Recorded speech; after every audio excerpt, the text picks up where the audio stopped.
Se paró ahí la grabación, Jonathan. Ok. Que abortó por estar lavando el baño con cloro. Sí, eso es, el cloro es un gas altamente irritante y sí nos afecta bastante, sí nos mareamos, irrita bastante vía aérea el cloro doméstico y podríamos sentir náuseas, tos, dificultad para respirar. Afortunadamente es muy noble en la concentración de cloro que tenemos a nivel doméstico, ¿verdad? Entonces, no significa que nos encerremos en un baño a bañar porque no nos va a pasar nada, digamos, a lavar el baño con cloro.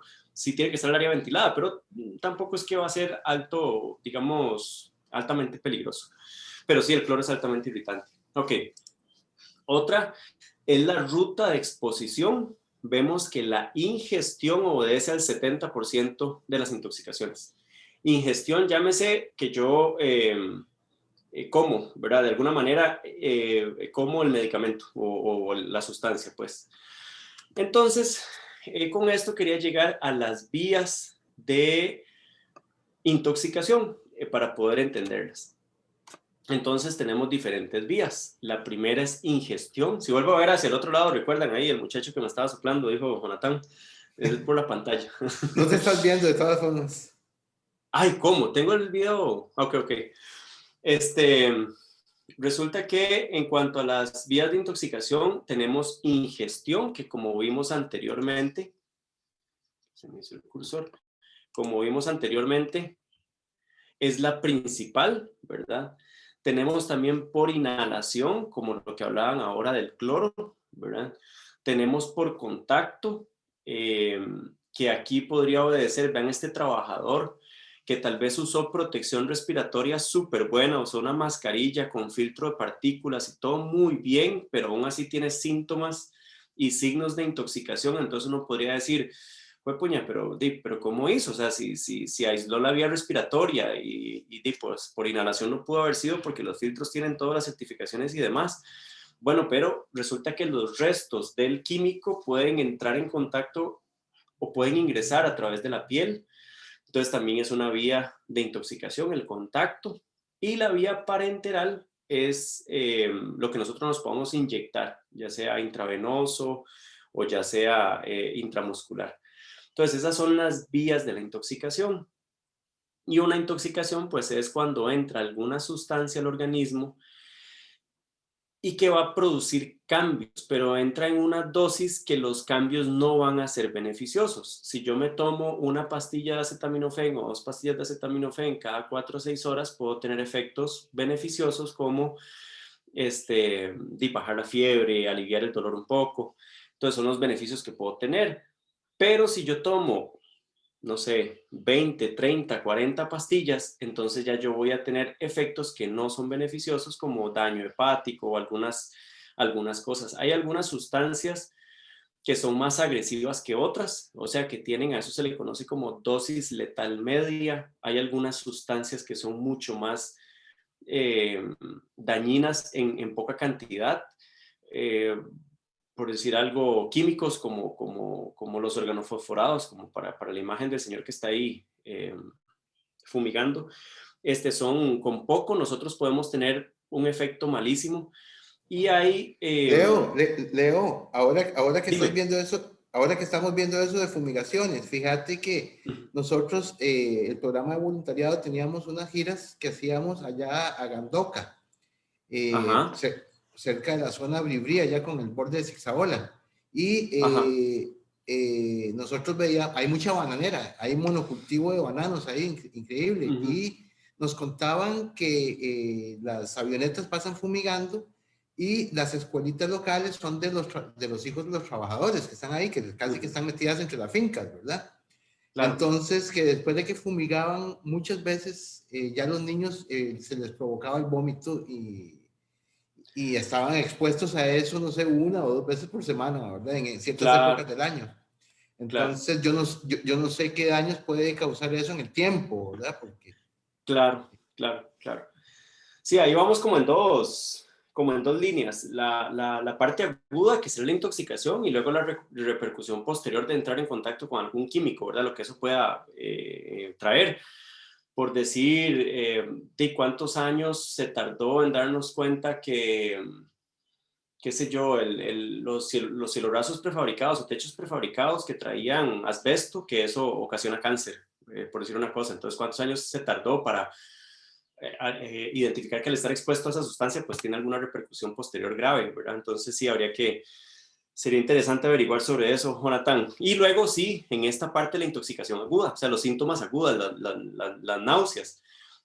Ha pasado que compañeros atienden en ambulancia a un paciente intoxicado y los compañeros también terminan en el hospital porque en el ambiente cerrado de la ambulancia pues era un riesgo o fue un riesgo y estuvieron expuestos también a la sustancia, ¿verdad?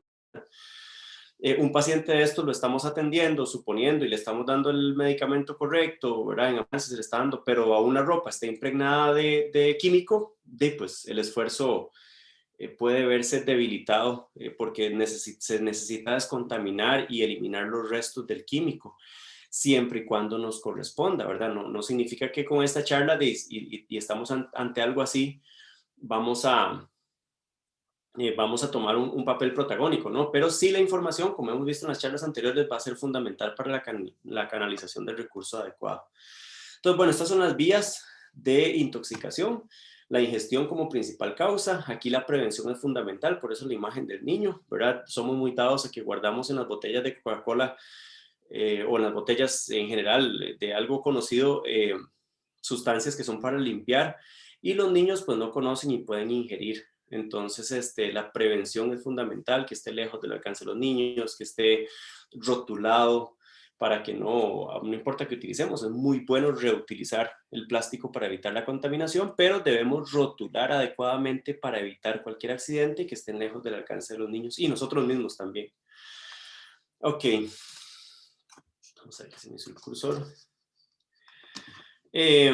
Ahora sí, cuando cuando entramos en contacto con estas sustancias, vamos a ver, es muy amplio lo que podríamos hablar sobre intoxicaciones porque tendríamos que hablar cada sustancia específica que ingresa al organismo en una dosis normal que ocasiona y en una dosis alta que otros efectos puede tener y luego también cuánto se ocupa para que sea letal. A eso le llama dosis letal media, que es como eh, para saber cuál es la letalidad de la sustancia como tal, ¿verdad? Entonces hay medicamentos que tienen una dosis letal media muy baja, o sea, es decir, que con poco medicamento podemos tener efectos fatales y hay medicamentos que son un poco nobles y tienen son realmente poco probables que vaya a ocasionar algo por lo menos letal, pero sí puede haber algún daño a algún órgano. Vamos a ver, al grupo de signos y síntomas que identifican un patrón de intoxicación, digamos que si yo, como el que vamos a ver ahora, que son de sedantes o hipnóticos, entonces hay al grupo de signos y síntomas que identifican una intoxicación por sedantes o hipnóticos, a eso le llama síndrome toxicológico, que es el grupo de signos y síntomas que identifican esto, un tipo de intoxicación como tal. No sé si hice un enredo o me expliqué bien con respecto a esto de síndromes toxicológicos. Entonces vamos a ver los más comunes, 2 o 3 o 4 a continuación.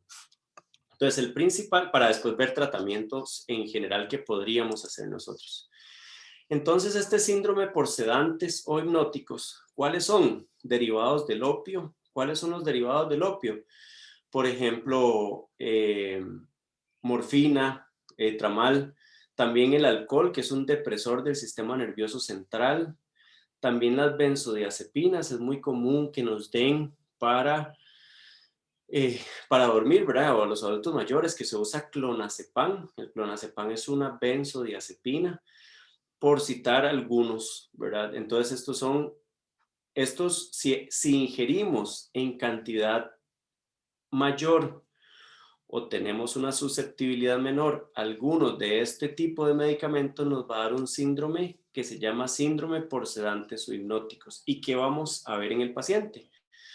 Vamos a ver alteración del estado de la conciencia, aunque no sea un ejemplo muy, o sea, o más bien usando un ejemplo muy apropiado, cuando hay alguien que ha tomado demasiado alcohol. Entonces vamos a tener alteración del estado de conciencia, vamos a tener bradipnea, significa respiración lenta. Normalmente nosotros respiramos entre 12 y 20 respiraciones por minuto en reposo.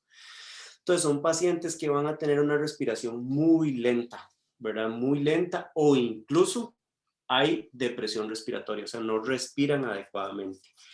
La línea de tratamiento, ¿a qué iría? Pues que llegue lo más pronto posible una ambulancia para que iniciemos este soporte ventilatorio de alguna manera, ya sea con oxígeno suplementario o ya sea con ventilación, con dispositivo bolsa, válvula, mascarilla. A nivel prehospital o a nivel de nosotros, primeros auxilios, ¿podríamos hacer algo? Estamos en un contexto difícil de pandemia. Cualquier intervención en la vía aérea se considera generador de aerosoles y podría ser un riesgo para infectarnos nosotros con el virus del coronavirus. Entonces, aquí lo importante es reconocer, ¿verdad? Si hay depresión respiratoria, dar una buena información y sabemos que estamos ante una intoxicación, entonces dar buena información para que se canalice el recurso adecuado. Espero estarme explicando lo más claro posible y no hacer la charla como muy pesadilla. Bueno, también vamos a tener hipotensión arterial, o sea, la presión arterial va a estar baja, por eso la alteración del estado de conciencia y por eso, porque son depresores del sistema nervioso central. Luego también vamos a tener frío o hipotermia. Hipotermia es frío. Y vamos a tener las pupilas mióticas, como esta que está aquí. Miosis son pupilas mióticas, o sea, pupilas que están puntiagudas. ¿Es normal que una pupila esté así? Sí, claro, si yo me pongo un foco aquí de frente, la pupila se va a encoger para que no entre tanta luz. Pero puede que ustedes, aunque no apliquen luz, ven esa pupila contraída. ¿Por qué es importante toda esta información? Porque si yo estoy revisando un paciente,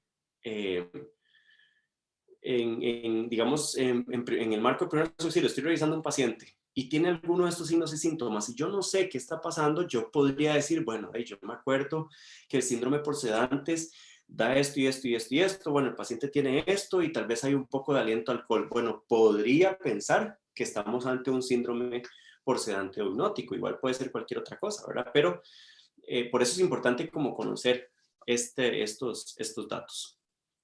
Ok, vamos con el siguiente. Aquí se ponen los nombres un poco más complicados. A mí me gusta explicar el por qué los nombres y no aprendérselos de memoria. Entonces resulta que nuestro sistema nervioso está dividido, o lo podemos dividir estructuralmente y funcionalmente. Entonces, estructuralmente, macroscópicamente, lo que yo puedo ver, yo puedo decir, el sistema nervioso se clasifica en sistema nervioso central y sistema nervioso periférico. Entonces, central, cerebro, cerebelo, médula espinal, y periférico, todos los nervios que se proyectan. ¿Ok? Funcionalmente, yo puedo hablar de un sistema nervioso voluntario, como por ejemplo cuando yo muevo los brazos o cosas que yo puedo mover, ¿verdad? Entonces que estimulo el sistema nervioso, pero es voluntario. Y el otro es el sistema nervioso involuntario, lo que yo no puedo controlar. Del sistema nervioso involuntario lo podemos dividir en dos caminos. Uno es el sistema nervioso simpático, que es aquel que nos prepara para la huida.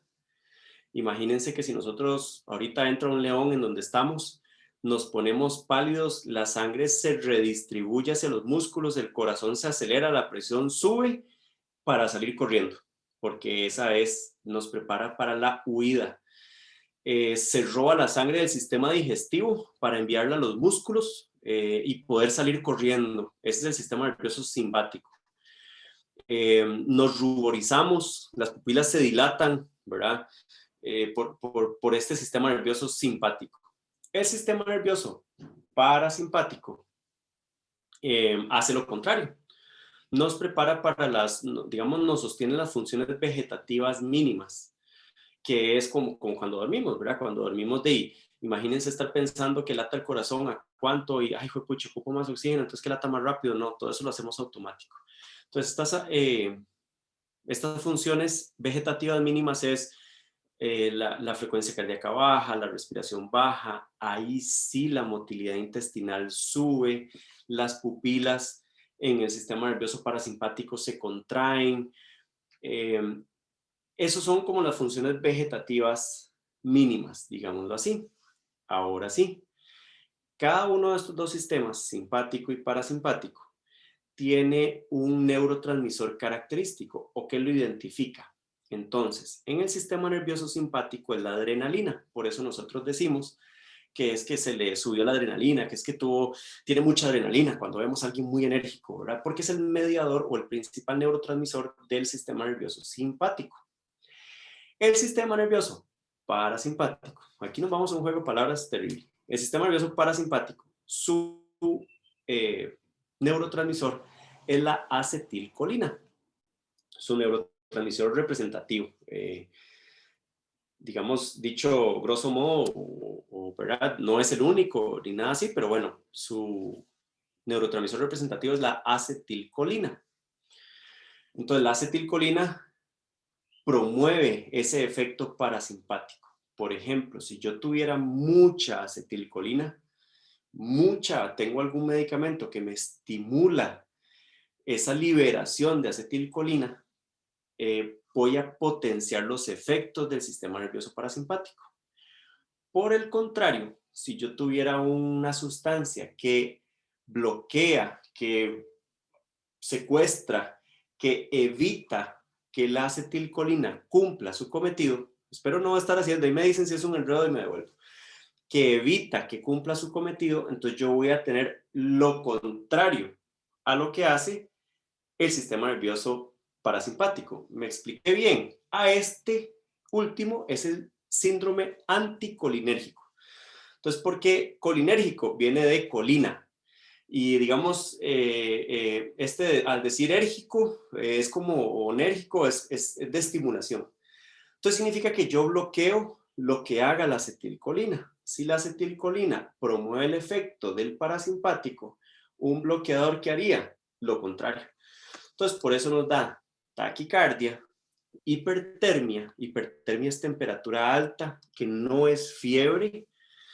Yo puedo ingerir algún medicamento como estos antidepresivos tricíclicos, los tenemos comúnmente vemos como la imipramina, como la amitriptilina, son antidepresivos tricíclicos, la difenidramina, que son jarabes que utilizamos como descongestionantes, ¿verdad? Así lo han escuchado, derivados de la belladona, como por ejemplo la atropina o diferentes medicamentos que se utilizan.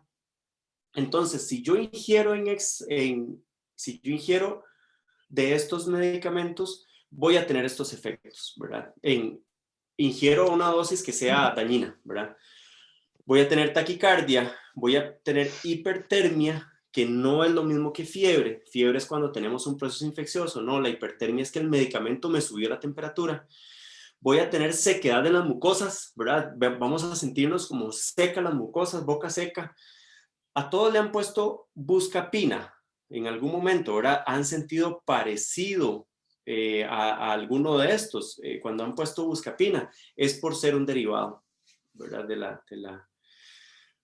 Da este síndrome anticolinérgico. Leo, Sí. yo soy hipertenso y tomo medicamentos para la hipertensión. Y hace muchos Ajá. años cometí el error que tenía una tos muy fuerte y mi papá me dijo que tomara mucosolvan. Y me lo llevó, Ok. y me llevó un mucosolvan compuesto. Ajá. Yo no sabía que había mucosolvan compuesto y no compuesto. Resulta que Ajá, correcto. me tomé el mucosolvan compuesto y yo no había leído la prescripción que El decía que prospecto. era el prospecto que habla que, o sea, hipertensos no deben de tomarlo.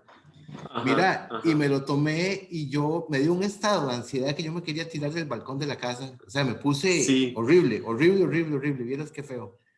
Vieras que ese, digamos, el mucosolvan compuesto va a tener un medicamento que está dentro del grupo de los que se llaman beta-adrenérgicos. Entonces, yo les hablaba ahora de neurotransmisores y les hablaba del sistema nervioso simpático que nos prepara para la huida.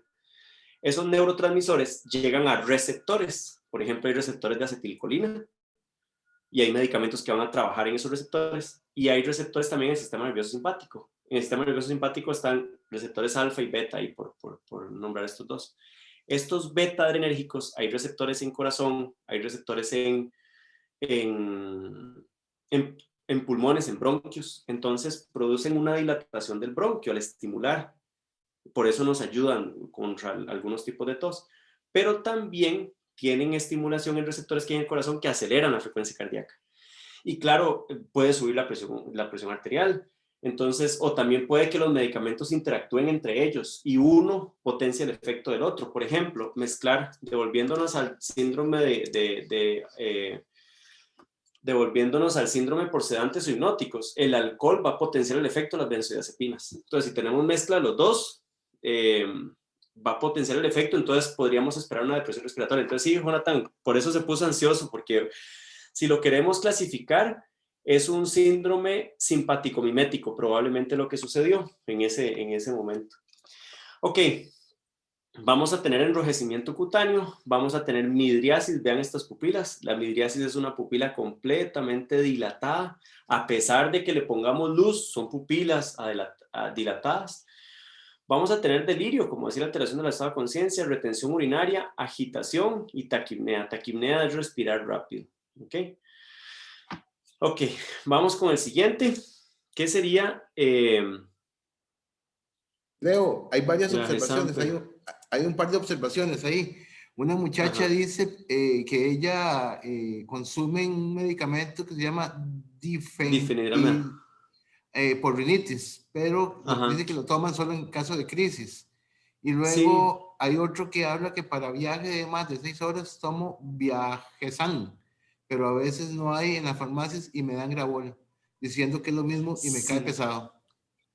Sí, resulta que el Gravol me imagino que la duerme un poco, sí tiene ese efecto, el dimenhidrinato sí tiene ese efecto que podría dormirla un poco, por eso se refiere a que le cae pesado. Entonces, y si hay algunos otros antieméticos que no dan sueño, entonces de mejor consultar en otra farmacia ¿verdad? O al médico para que le den alguna sustancia que no le dé sueño. Hay algunos antieméticos que no dan sueño. Antieméticos es los que nos ayudan a no vomitar.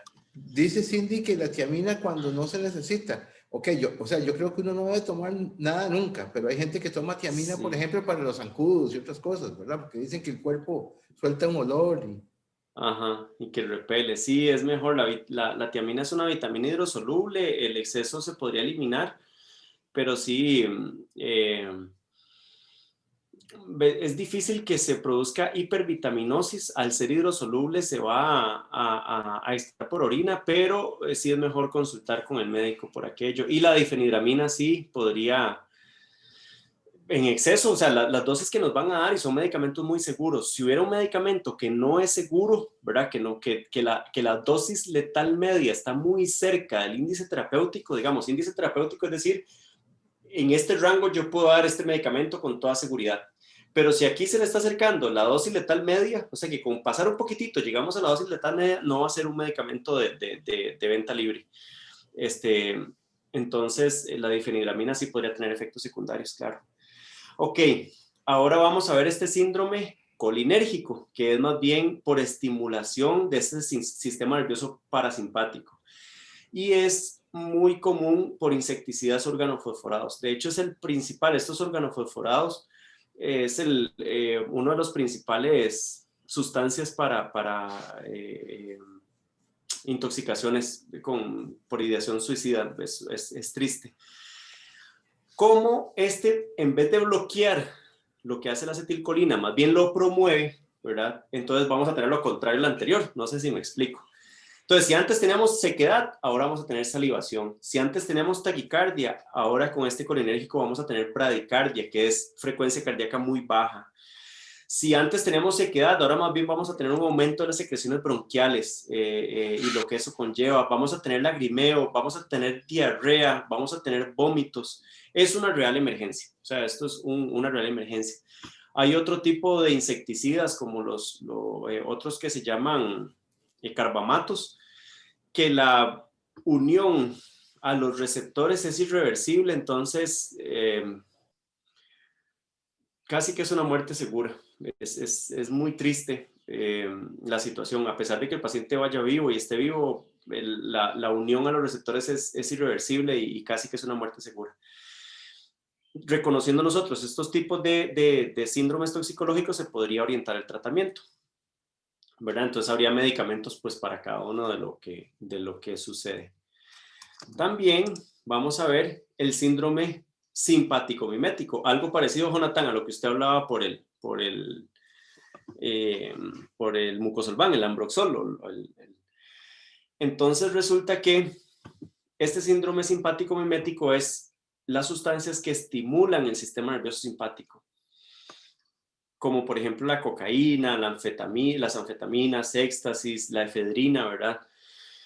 ¿Qué vamos a tener? Hipertensión arterial, vamos a tener taquicardia, vamos a tener midriasis, ya lo vimos antes que era midriasis, vamos a tener ansiedad, un estado de alerta, o sea, personas que los andan siguiendo, ¿verdad? Aquí, y aquí depende de la sustancia, podríamos meterle alucinaciones, que no es común en todos. Luego también una sudoración excesiva, vamos a tener hipertermia, ¿verdad? Que no es lo mismo que fiebre. Vamos a tener taquipnea, que es respirar rápido, y vamos a tener arritmias cardíacas, o sea, algún problema con el ritmo en el corazón, ya sea ritmos excesivamente altos con algún tipo de arritmia que requiere tratamiento. Incluso pacientes que toman cocaína, perdón, que ingieren por las diferentes vías cocaína, o algunos podrían tener hasta infartos que es inducidos por este síndrome simpático mimético, ¿verdad? O sea, hasta infartos o repercusiones como si fuera alguna enfermedad coronaria. Ahora sí, ¿qué vamos a hacer? Sugerencias en primeros auxilios. Algo, y aquí no puse. El número de teléfono del Centro Nacional de Intoxicación es el 2223-1028. Ahí podemos llamar nosotros directo. Sin embargo, el 911 hace un enlace. Entonces, si tuviéramos una sospecha de intoxicación que requiera atención médica, ese mismo es Jonathan, 2223-1028, excelente. Si tuviéramos alguna emergencia que sugiera que requerimos ambulancia, hay que llamar al 911. Si el 911 considera importante, va a ser el enlace con el Centro Nacional de Intoxicaciones. Debemos asegurar escena. Si la escena no es segura, no vamos a ingresar. En el ejemplo que les ponía ahora de un paciente que está pintando en un lugar cerrado y sufre algún problema, no es un lugar a donde nosotros podamos entrar si no tenemos el equipo de protección y el entrenamiento adecuado. Hay tipos de intoxicaciones que se considerarían escenas con materiales peligrosos. Las escenas con materiales peligrosos es escenas donde no está identificado qué es y se requiere un control del derrame del material y demás. No sé, un ejemplo, una vez fuimos al Banco de Costa Rica porque nos llamaron ahí en San José Centro, en el Banco Negro, porque había un gas que emanaba de una oficina que no sabían qué era y había varias personas con afectación respiratoria y dificultad respiratoria. Nosotros como ambulancia no podemos ingresar porque es una escena que le pertenece a bomberos. Hasta que bomberos pueda ingresar con el equipo adecuado, con las técnicas adecuadas, controlar lo que está sucediendo, identificar la sustancia para ver qué podemos hacer, hasta ese momento que la escena sea segura, se puede ingresar. Entonces, ese día lo que pasó fue que cuando uno mezcla, yo no sé si ustedes han visto que los detergentes se habla de no mezclarlos con nada, ¿verdad? De no hacer mezclas entre detergentes y desinfectantes. Algunos de estos tipos de reacciones emanan amoníaco y el amoníaco es altamente irritante. Entonces, por eso ahí dice, no mezclar con otros detergentes, no mezclar con otros jabones, no mezclar con tal cosa. Es por esa razón, porque pueden haber reacciones químicas que van a emanar algún gas que nos pueda ser irritante. Si es altamente peligroso, no va a ser de venta libre de supermercado, pero no deja de ser un problema. Entonces, la escena es fundamental. Debemos usar equipo de protección personal. Si es algo en la casa y pues vamos a atender, ¿verdad? Y sería difícil quitarnos ese cassette de ayudar si es alguien conocido. Entonces debemos usar equipo de protección personal, protección respiratoria, lentes por aquello de alguna salpicadura, y guantes también es importante, y los guantes adecuados.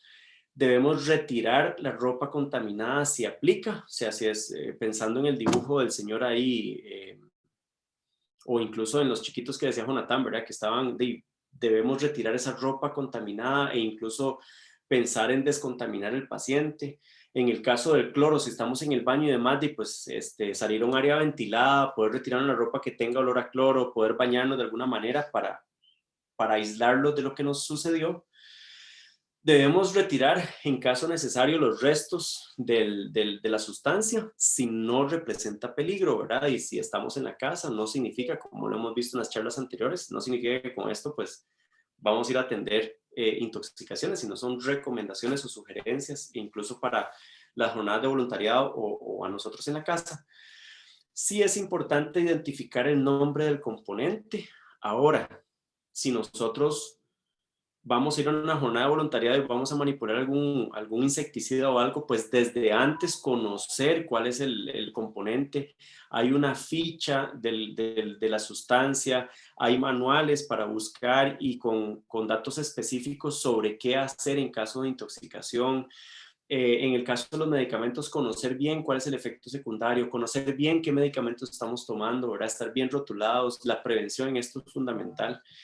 Entonces, identificar el nombre del componente es importante, muy, muy importante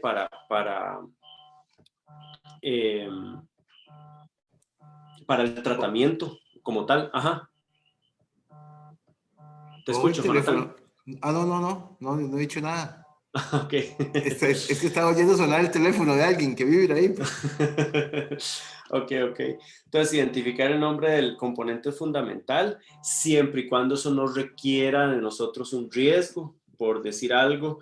Resulta que si vamos o sea, o es un paciente que está en un lugar encerrado y el paciente sufre un desmayo, entonces si tuviéramos que entrar al habitáculo para recuperar el nombre, no, ¿verdad? Siempre y cuando no requiera ningún riesgo para nosotros.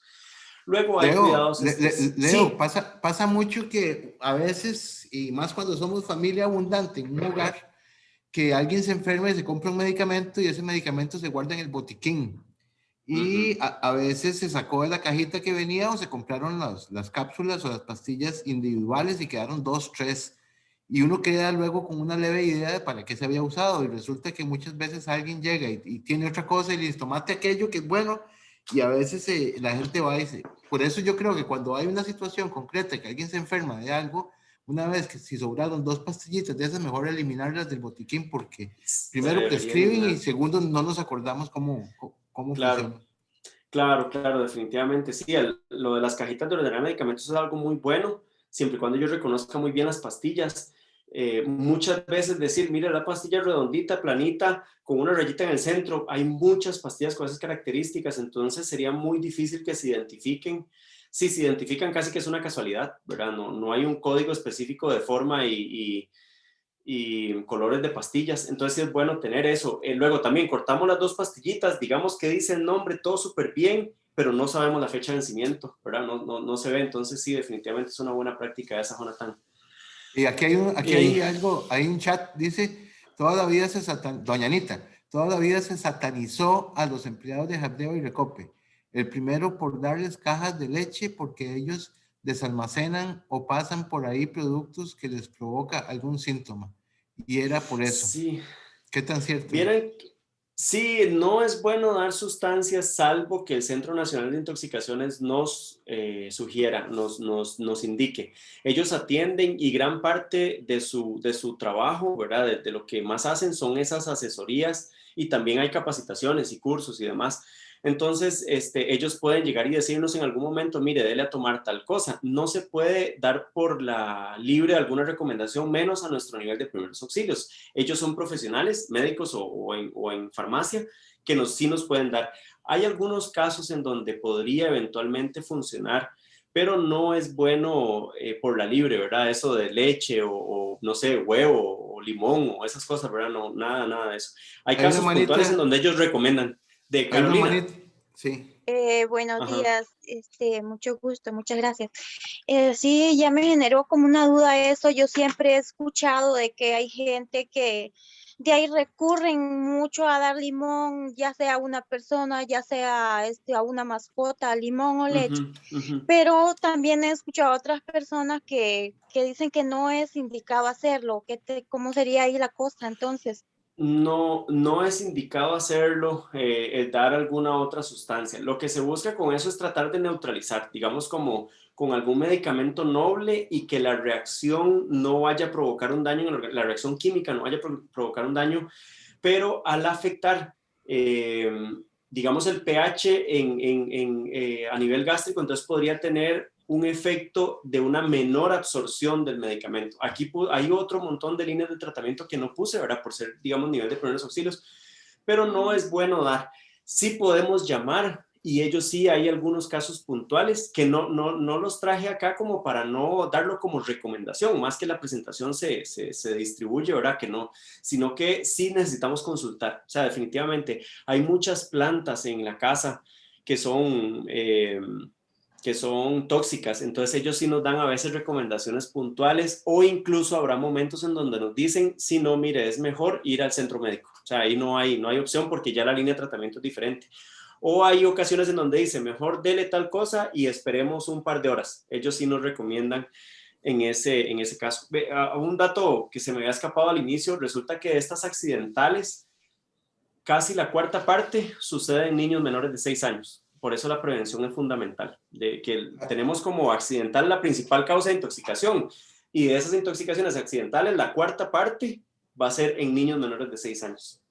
Tenemos dos cositas, dice.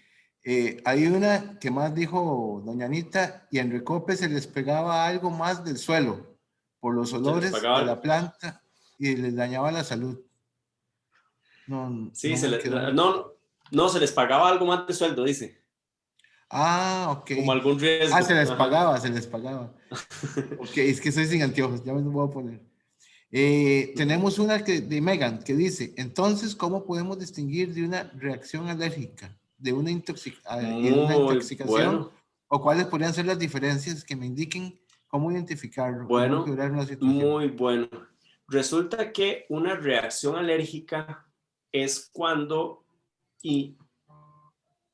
ingerimos ingerimos una sustancia en nuestro organismo, y nuestro organismo no la acepta. Hay anticuerpos contra ese antígeno. Por ejemplo, el camarón que decía Jonathan. No es algo con lo que nacemos ya fijo, o sea, ya a partir de que nacemos y ya tenemos un check de lo que vamos a ser alérgicos, no, sino que nos sensibilizamos ante esa sustancia. Puede ser que durante mucho tiempo o hasta años comimos, comimos camarones. Tomate pasa también. O tomate, huevo, leche, son altamente alérgenos. Entonces el organismo fue haciendo como un ejército de anticuerpos contra ese antígeno. Normalmente estas estas reacciones alérgicas se llaman reacciones de hipersensibilidad aguda y se caracterizan por tener un brote, un rash, picazón. ¿Ok? Si yo lo que ingerí fue mucha cocaína, por decir algo, no voy a tener ese rash o esa picazón, sino que voy a tener los signos y síntomas que me dan el medicamento. Entonces el medicamento me da taquicardia, taquipnea, euforia, pupilas midriáticas, temperatura alta. Eso, pero porque eso es lo que hace el medicamento. No sé si me explico. La reacción alérgica es una reacción de lucha del organismo contra la sustancia. Entonces se va a caracterizar por ese rash o en casos graves afectación de la vía aérea, edema, y requiere un tratamiento más agresivo. O sea, puede poner en riesgo la vida del paciente. Ok, continuando, entonces debemos averiguar sobre la cantidad ingerida, si es necesario, si es posible, y el tiempo también, hace cuánto lo ingirió o hace cuánto estuvo expuesto y definitivamente solicitar ayuda. Esa imagen de abajo es la posición de seguridad que creo que le habíamos mencionado en charlas pasadas. Aquí está sobre el lado derecho, pero lo ideal sería mejor sobre el lado izquierdo, pero traje la imagen para poder ver lo que es. Entonces, un paciente que tiene algún problema, que está inconsciente, que hay riesgo de que pueda vomitar, lo podemos poner de medio lado, sobre el lado izquierdo preferiblemente, con esto vamos a evitar que si hay vómito se vaya hacia pulmones, digamos que sería un caos completo. No sé si queda claro. Correcto. Listo, Jonathan. Y de mi parte, creo que esa sería Bueno, el día de hoy. muchas gracias, Leo. Como siempre, la charla es súper, súper buena, muy útil.